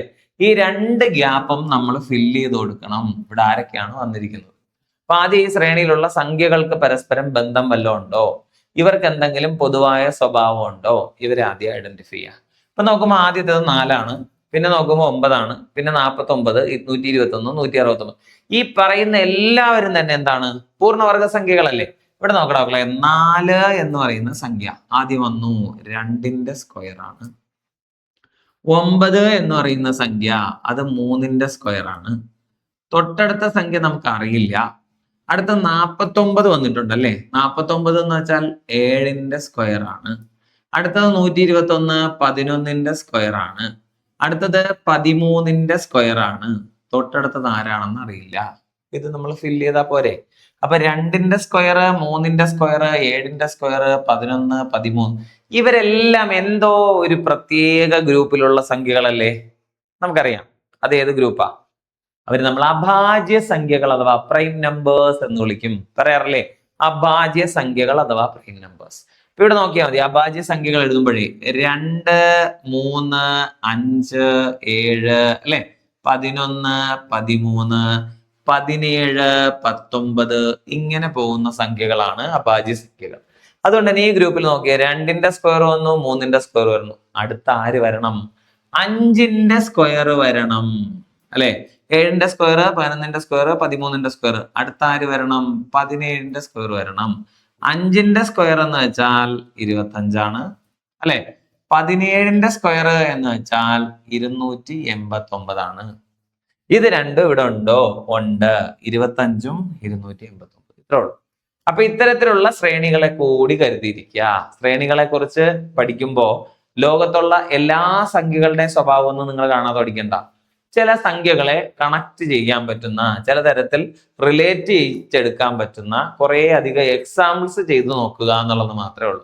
ഇതുപോലെ ശ്രേണികൾ, സമാന ബന്ധങ്ങൾ അല്ലെ, കോഡിങ് ആൻഡ് ഡീകോഡിങ് അങ്ങനത്തെ ചോദ്യങ്ങളൊക്കെ നമ്മുടെ പരീക്ഷകളിൽ വരാറുണ്ട്.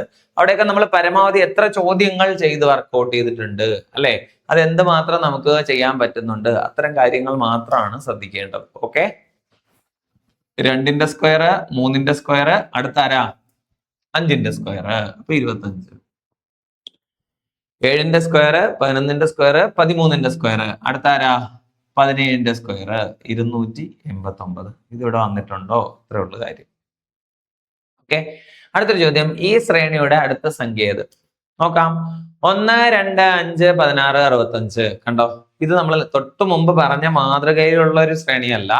ആ ഒരു ശ്രേണിയുടെ പ്രത്യേകത എന്താന്ന് വെച്ചാൽ ഇതിനകത്ത് അവസാനത്തെ ഒരെണ്ണം മാത്രം കണ്ടുപിടിച്ചാൽ മതി അല്ലെ. അപ്പൊ ഇതിനകത്ത് വരുന്നവരുടെയൊക്കെ പ്രത്യേകത എന്താന്ന് ആദ്യം നോക്കാം. 1 2 5 16 65 ഇങ്ങനെ പോവല്ലേ. 1 എങ്ങനെ 2ലേക്ക് പോയി എന്ന് വെച്ചാൽ 1ന്റെ ഇരട്ടി എടുക്കാം അല്ലെ. അപ്പൊ 1ന്റെ ഇരട്ടി എന്ന് പറയുന്നത് 2 ആണ്. അങ്ങനെയാണെങ്കിൽ 2ന്റെ ഇരട്ടി 4 വരണമല്ലോ. വന്നില്ല, 5. അപ്പൊ അതല്ല എന്ന് മനസ്സിലായില്ലേ. അപ്പൊ ഇവിടെ എന്താ സംഭവം നോക്കൂ. 1നോട് 1 കൂട്ടിയാൽ 2 കിട്ടി. എന്നാൽ 2നോട് 1 കൂട്ടിയിട്ടല്ല 5 കിട്ടിയത്. 5നോട് 1 കൂട്ടിയിട്ടല്ല 16. അപ്പൊ അതും അല്ല. അപ്പൊ ഇതിന്റെ കണക്ഷൻ എന്താണെന്ന് ഞാൻ ഡയറക്റ്റ് ആയിട്ട് പറഞ്ഞുതരാം. 1 2ലേക്ക് എങ്ങനെ പോയി എന്ന് വെച്ചാ 1നോട് 1 ഗുണിച്ചു, എന്നിട്ട് 1 കൂട്ടി, അപ്പൊ 2 കിട്ടിയില്ലേ. ആണ്. അടുത്ത ഈ 2നോട് നമ്മളൊരു 2 ഗുണിച്ചു, 1 കൂട്ടിയില്ലേ, അപ്പൊ 5 കിട്ടി. അടുത്ത 5നോട് നമ്മള് 2 ഗുണിച്ചില്ലേ, എന്നിട്ട് 1 കൂട്ടിയിട്ട് കാര്യമുണ്ടോ? ഇല്ല. അപ്പൊ ഇവിടെ 1നോട് 1 ഗുണിച്ചു, 2നോട് 2 ഗുണിച്ചു, അടുത്ത 5നോട് എത്ര ഗുണിക്കണം? 3 ഗുണിക്കണം. അപ്പൊ 5 3 15. 15നോട് 1 കൂട്ടിയാൽ എത്ര കിട്ടി? 16. കറക്റ്റ് അല്ലേ? അപ്പൊ ഇനി 16ലേക്ക് നമ്മൾ ആരെ ഗുണിച്ച് ചേർക്കണം? 3 ഗുണിച്ചിട്ട് കാര്യമില്ല. എത്ര ഗുണിക്കണം? 4. എന്നിട്ട് 1 കൂട്ടിക്കോ. 16 × 4 പറഞ്ഞു 64. 64ഉം 1ഉം 65. ഓക്കെ. അടുത്ത വരുന്ന ആരാ നോക്കിക്കോ. 65 × 5 അല്ലെ. എന്നിട്ട് എന്ത് ചെയ്യണം? 1 കൂട്ടി എഴുതണം. 65 × 5 ആരാ? 65നെ 5 കൊണ്ട് ഗുണിച്ചാൽ 325. ഒന്നും കൂടെ ചേർത്താൽ 326 എന്ന് കിട്ടും. 326 ഇവിടെ വന്നിട്ടുണ്ടോ നോക്കേ, വന്നിട്ടുണ്ട്. ഇതാണ് ഉത്തരം. അപ്പൊ എന്ത് ചെയ്യാ? 1 കൊണ്ട് ഗുണിക്കുക 1 കൂട്ടുക, 2 കൊണ്ട് ഗുണിക്കുക 1 കൂട്ടി, 3 കൊണ്ട് ഗുണിച്ച് 1 കൂട്ടി, 4 കൊണ്ട് ഗുണിച്ച് 1 കൂട്ടി, 5 കൊണ്ട് ഗുണിച്ചു 1 കൂട്ടി. അങ്ങനെ നമ്മളിവിടെ എത്തി 326 എത്തിയിട്ടുണ്ട്. പിടികിട്ടിയോ? അപ്പൊ അത്തരം ശ്രേണികളും കൂടി നമുക്ക് കിട്ടുന്നുണ്ട്. ഇതിനകത്ത് നിന്ന് തന്നെ കണക്ട് ചെയ്യാൻ പറ്റുന്നവ, പുറത്ത് നിന്ന് സംഖ്യകൾ എടുത്തിട്ട് എഴുതാൻ പറ്റുന്നവ. ഓക്കെ, അടുത്ത ചോദ്യം. 7 കൊണ്ട് നിശേഷമായിരിക്കാൻ പറ്റുന്ന ഏറ്റവും ചെറിയ മൂന്നക്ക സംഖ്യയുടെയും ഏറ്റവും വലിയ സംഖ്യയുടെയും ശരാശരി ഏത്? അല്ലേ, ഏറ്റവും വലിയ മൂന്നക്ക സംഖ്യ എന്ന് പറഞ്ഞിട്ടില്ല അല്ലെ, പക്ഷെ ഓർത്തോണം, ഏറ്റവും ചെറിയ മൂന്നക്ക സംഖ്യയുടെയും ഏറ്റവും വലിയ സംഖ്യയുടെ എന്ന് പറയുമ്പോൾ ഏറ്റവും വലിയ സംഖ്യ നമുക്ക് അറിഞ്ഞുകൂടാ. അതുകൊണ്ട് തന്നെ മനസ്സിലാക്കിക്കോണം, ഇത് മൂന്നക്ക സംഖ്യയെ കുറിച്ച് തന്നെയാണ് പറഞ്ഞിരിക്കുന്നത്. അപ്പോ ഇതിനകത്ത് 2 ടോപ്പിക്കുകളാണ്. ഒന്ന്, സംഖ്യകളുടെ അടിസ്ഥാന സ്വഭാവം, സംഖ്യകളുടെ അടിസ്ഥാന വിവരങ്ങൾ എന്ന് പറയുന്ന ഒരു ഭാഗമുണ്ട്. സംഖ്യകളും അടിസ്ഥാന ക്രിയകളും എന്ന് പറയുന്ന ഒരു ഏരിയ ആണ്. അതുകൂടാതെ ശരാശരി എന്ന് പറയുന്ന ഒരു സംഗതിയുണ്ട്. അപ്പൊ എന്താണ് ശരാശരി? 2 സംഖ്യകളുടെ ശരാശരിയാണ്. ഇപ്പൊ എ എന്ന സംഖ്യയും ബി എന്ന സംഖ്യയും തന്നിട്ട് ശരാശരി കാണാൻ പറഞ്ഞ ഇവരെ കൂട്ടിയിട്ട് പകുതി എടുത്താൽ മതി. എയുടെയും ബിയുടെയും ശരാശരി a+b/2 സെറ്റ് അല്ലേ? അതുപോലെ ഇവിടെ 2 സംഖ്യകൾ എന്താണ്? 7 കൊണ്ട് നിശേഷം ഹരിക്കാൻ പറ്റുന്ന ഏറ്റവും ചെറിയ സംഖ്യ, 7ന്റെ ഗുണിതമായ ഏറ്റവും ചെറിയ മൂന്നക്ക സംഖ്യ ആരാന്നറിയോ? അപ്പൊ ഏറ്റവും ചെറിയ മൂന്നക്ക സംഖ്യ ആരാ? 100 ആണ് അല്ലെ. 100നെ നമുക്ക് 7 കൊണ്ട് നിശേഷം ഹരിക്കാൻ പറ്റുമോ? ഒരു 7 വന്നടാ, 7 7, ബാക്കി 30. 30ൽ എത്ര ഏഴുണ്ട്? 4 എണ്ണം വന്നു. 4 7 28, ബാക്കി 2. കണ്ടോ, ഇതെന്തല്ല? 7ന്റെ മൾട്ടിപ്പിൾ അല്ല. അപ്പം 100 7ന്റെ ഗുണിതമല്ല. ഇവിടെ ഒരു ശിഷ്ടം വന്നിട്ടുണ്ട്. അപ്പൊ ഇതിനെ 7ന്റെ ഗുണിതമാക്കാൻ പറ്റുമോ? പറ്റും. ഈ ശിഷ്ടം വന്ന 2നോട് നമ്മൾ ആരെയും കൂടെ കൂട്ടിയാൽ മതി അല്ലെ. അതുകൊണ്ട് തന്നെ നമ്മൾ എന്ത് ചെയ്താൽ മതി? ഇവിടെ കൂട്ടിയ 5 ഇവിടെയും കൂടെ കൂട്ടിക്കോ. മനസ്സിലായോ? അപ്പൊ 100നെ 7 കൊണ്ട് ഹരിച്ചപ്പോ നമുക്ക് റിമൈൻഡർ അഥവാ ശിഷ്ടം 2 കിട്ടിയിട്ടുണ്ട് അല്ലെ. ഇതിനകത്ത് എന്ത് ചെയ്യാ? 5. അപ്പൊ 2ഉം 5ഉം കൂടെ ചേർക്കാലോ. 2ഉം 5ഉം കൂടെ ചേർത്താൽ എന്ത് കിട്ടും? 7ലേക്ക് പോകും. മനസ്സിലായോ? അപ്പൊ 7ലേക്ക് എത്താൻ നമ്മൾ ചെയ്ത കാര്യം എന്താന്ന് വെച്ചാൽ ഇത് കൂട്ടാനുള്ള 5ഉം കൂടെ അവിടേക്ക് കൂട്ടിയപ്പോ മനസ്സിലായി ഏറ്റവും ചെറിയ 7ന്റെ ഗുണിതമായ മൂന്നക്ക സംഖ്യ ആര് എന്ന് ചോദിച്ചാൽ 105. ഇനി ഏറ്റവും വലിയ 7ന്റെ ഗുണിതമായ മൂന്നക്ക സംഖ്യ നോക്കാമോ? ഏറ്റവും വലിയ മൂന്നക്ക സംഖ്യ ആരാ? 999 അല്ലടാ. അപ്പൊ ഇതിന് താഴെയുള്ള ഒരു 7ന്റെ ഗുണിതം നോക്കിയാ പോരെ. നമുക്ക് 7 കൊണ്ട് തന്നെ ഡിവൈഡ് ചെയ്യാം. ഒരു 7 കൊടുത്തു. കണ്ടോ, ബാക്കി എത്ര വന്നു? 2. ഇവിടെ എന്ത് കൊടുക്കുന്നു? 29 എന്ന് കൊടുക്കും. ശരിയല്ലേ? അപ്പൊ 29ൽ എത്ര 7 ഉണ്ടെന്ന് നോക്കാം. അപ്പൊ 4 7 28. 4 7 28 എത്ര വരുന്നുണ്ട്? നോക്ക്, ഇവിടെ 1. ഓക്കെ ആണേ. ഇവിടെ എന്ത് വരുന്നുണ്ട്? 19 വരുന്നുണ്ട്. 19ൽ എത്ര 7 വരുന്നുണ്ട്? 19ൽ എത്ര 7 വരുന്നുണ്ട്? 2 എണ്ണം വരുന്നുണ്ട്. 2 7 14, ബാക്കി എത്ര വന്നു? 5. പിടികിട്ടിയ? അപ്പൊ 9 9 9 ഇതിനെ 7 കൊണ്ട് ഹരിച്ചു. എത്ര കിട്ടി? കണ്ട. അപ്പൊ 29 വന്നു. 29ൽ എത്ര വന്നു? ഇവിടെ 19 വന്നു. എത്ര എണ്ണം വന്നു? മനസ്സിലായി? അപ്പൊ ഇവിടെ ഒരു ശിഷ്ടം വന്നു എന്ന് വെച്ചാൽ 999 താഴെയല്ലേ. അപ്പൊ നിങ്ങൾ ആലോചിക്കുക, ഇവിടെ എന്ത് വരുന്നുണ്ട്? 5 വരുന്നുണ്ട്. അപ്പൊ 999ൽ നിന്ന് നമ്മൾ എന്ത് ചെയ്യുന്നുണ്ട്? 5 അല്ലെ. 999ൽ നിന്ന് 5 നമ്മളിവിടെ എന്ത് ചെയ്യേണ്ടതുണ്ട്? കുറയ്ക്കേണ്ടതുണ്ട്. ശരിയല്ലേ? എന്നാലല്ലേ അവസാനത്തെ സംഖ്യ കിട്ടൂ. അപ്പൊ 999ൽ നിന്ന് 5 കുറയ്ക്കുന്നു. 999ൽ നിന്ന് 5 കുറയ്ക്കട്ടെ. 999ൽ നിന്ന് 5 കുറച്ചാൽ നമുക്ക് കിട്ടുന്നത് 994 എന്നാണ്. അപ്പൊ ഏറ്റവും ചെറിയ സംഖ്യ 105ഉം ഏറ്റവും വലിയ സംഖ്യ 994 ആണ്. ഇങ്ങനെ ഓർക്കാമോ? അപ്പം 7 കൊണ്ട് നിശേഷം വരിക്കാവുന്ന ഏറ്റവും ചെറിയ സംഖ്യ കണ്ടുപിടിച്ചു, വലിയ സംഖ്യ കണ്ടുപിടിച്ചു, ശരാശരി കാണുക. എന്ത് ചെയ്താൽ മതി? ഇവരെ തമ്മിൽ കൂട്ടിയിട്ട് പകുതി എടുത്താൽ മതി അല്ലെ. ഇവരെ തമ്മിൽ കൂട്ടാമോ? 900ഉം 100ഉം 1000, പിന്നെ 94ഉം 5ഉം 94ഉം 5ഉം എത്രയാ? 99. അപ്പൊ നമുക്ക് എന്തെഴുതാം? 1099 എന്നെഴുതാം അല്ലെ. 1099/2 എന്നല്ലേ. 1099/2 എന്ന് പറയുന്ന ആരാണ്? പറഞ്ഞോളൂ. 1000ന്റെ പകുതി ആര് വരും?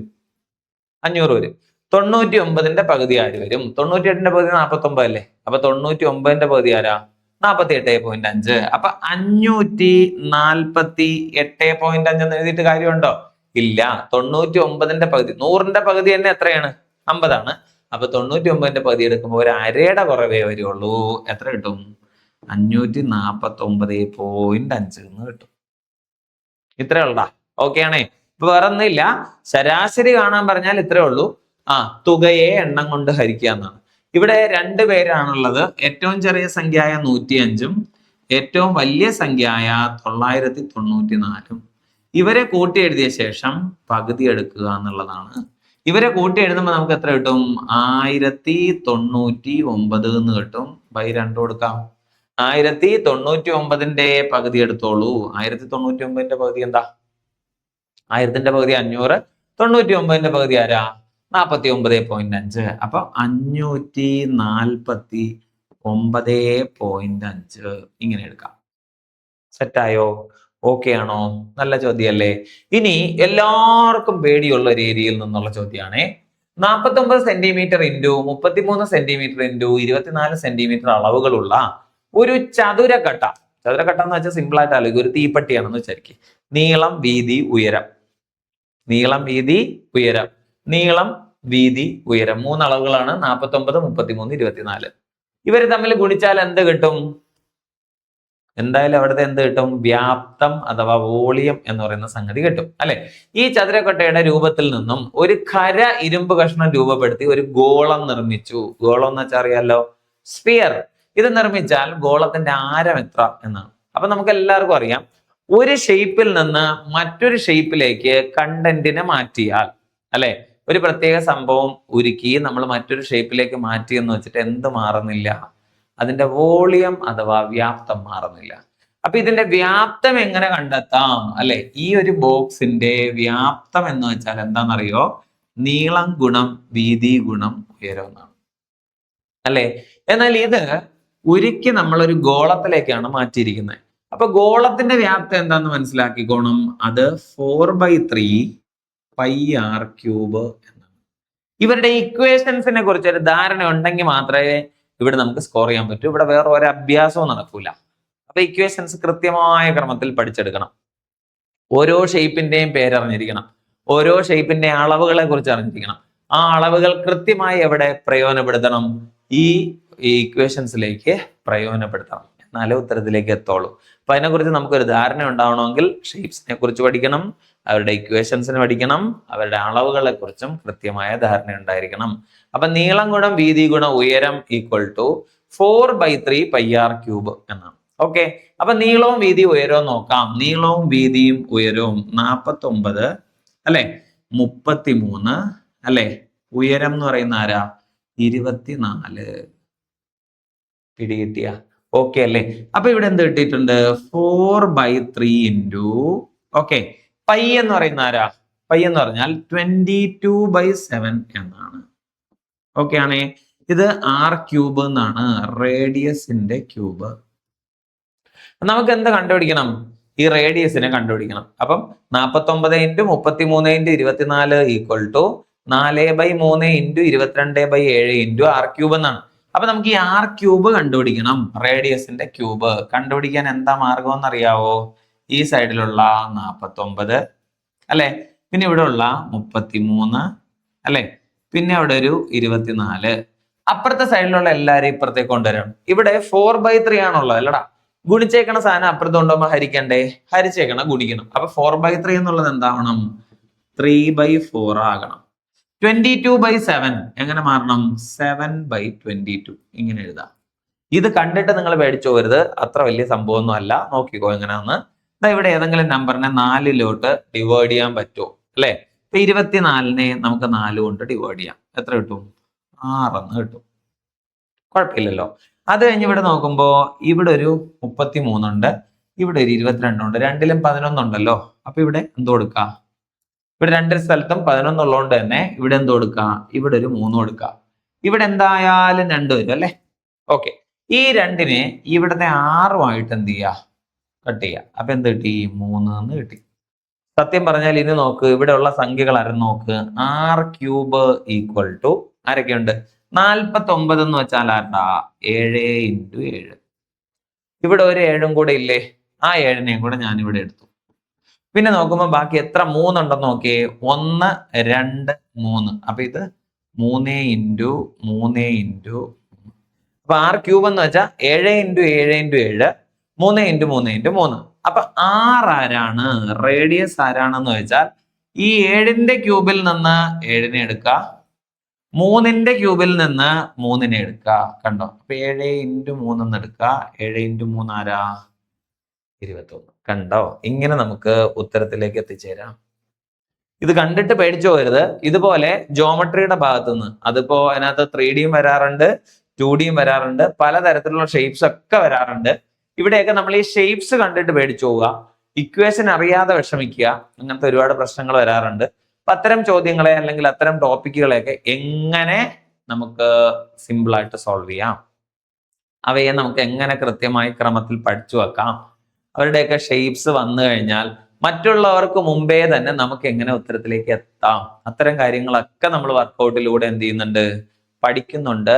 ധൈര്യമായിട്ട് എന്ത് ചെയ്യാം? ക്ലാസ്സുകൾ നിങ്ങൾക്ക് പ്രയോജനപ്പെടുത്താം.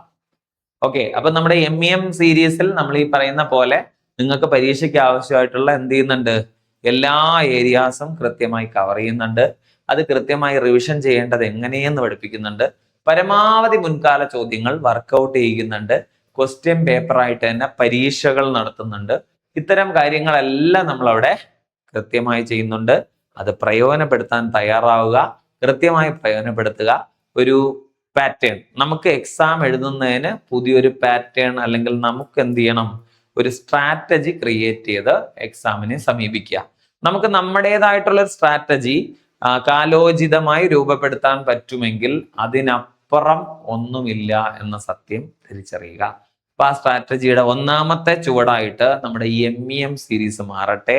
അത് കൃത്യമായി പ്രയോജനപ്പെടുത്താൻ നിങ്ങൾക്ക് കഴിയട്ടെ എന്ന് ആശംസിക്കുന്നു. അപ്പൊ വീണ്ടും കാണാം. Thank you so much.